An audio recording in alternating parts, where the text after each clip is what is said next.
Audio Jungle.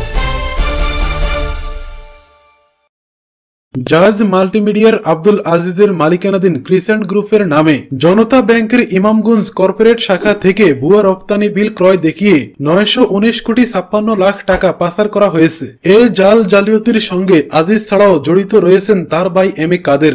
একই সঙ্গে অর্থ পাচারে জড়িত রয়েছেন খোদ জনতা ব্যাংক কর্মকর্তারাও। শুল্ক গোয়েন্দা ও তদন্ত অধিদপ্তরের করা মামলায় ইতোমধ্যে আজিজের ভাই এম এ কাদেরকে আটক করা হয়েছে। আজিজ সহ মামলার অন্য 16 আসামিকেও গ্রেফতার করতে অভিযানে আছে পুলিশ।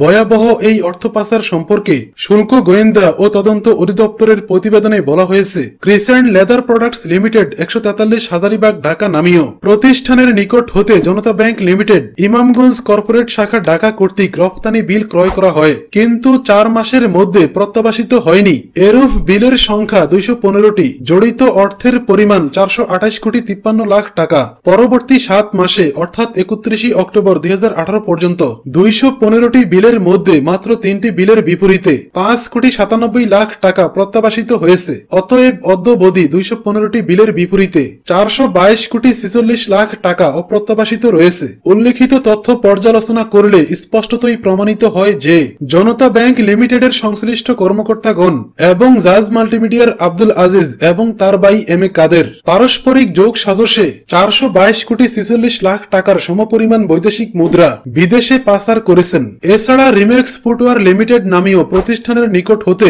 জনতা ব্যাংক লিমিটেড ইমামগঞ্জ কর্পোরেট শাখা ঢাকা কর্তৃক রপ্তানি বিল ক্রয় করা হয়েছে, কিন্তু 4 মাসের মধ্যে প্রত্যাবাসিত হয়নি। এরূপ বিলের সংখ্যা 242টি, জড়িত বিলের পরিমাণ 485 কোটি 37 লাখ টাকা। পরবর্তী 7 মাসে অর্থাৎ 31 অক্টোবর 2018 পর্যন্ত 215টি বিলের মধ্যে মাত্র 2টি বিলের বিপরীতে 4 কোটি 11 লাখ টাকা প্রত্যাবাসিত হয়েছে। অতএব অদ্যাবধি 240টি বিলের বিপরীতে 481 কোটি 26 লাখ টাকা অপ্রত্যাবাসিত রয়েছে। উল্লেখিত তথ্য পর্যালোচনা করলে স্পষ্টতই প্রমাণিত হয় যে জনতা ব্যাংক লিমিটেড এবং আব্দুল আজিজ ও তার ভাই এম এ কাদের পারস্পরিক যোগ সাজশে 481 কোটি 26 লাখ টাকার সমপরিমাণ বৈদেশিক মুদ্রা বিদেশে পাচার করেছেন। দেশের চলচ্চিত্র আঙ্গনে জাজ মাল্টিমিডিয়ার আবির্ভাব 2011 সালে। এরপর একের পর এক ব্যয়বহুল চলচ্চিত্র নির্মাণ করতে থাকে প্রযোজনা প্রতিষ্ঠানটি।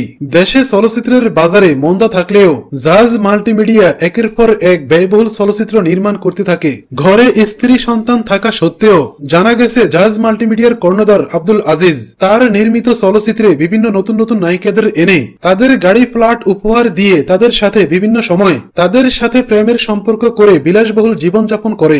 আর এই সিরিয়ালে নায়িকাদের মধ্যে রয়েছে মাহিয়া মাহি, পরিমণি, নুসরাত ফারিয়ার মতো নায়িকারা। আব্দুল আজিজ নিজের মুখেই মাহিয়া মাহি ও পরিমণির সাথে প্রেমের সম্পর্কের কথা স্বীকার করেছেন।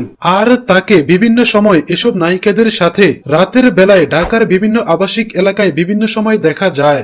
আর এভাবেই আব্দুল আজিজ রাষ্ট্রীয় টাকা লুটপাট করে বিদেশে পাচার এবং বিলাসবহুল জীবনযাপন করছেন।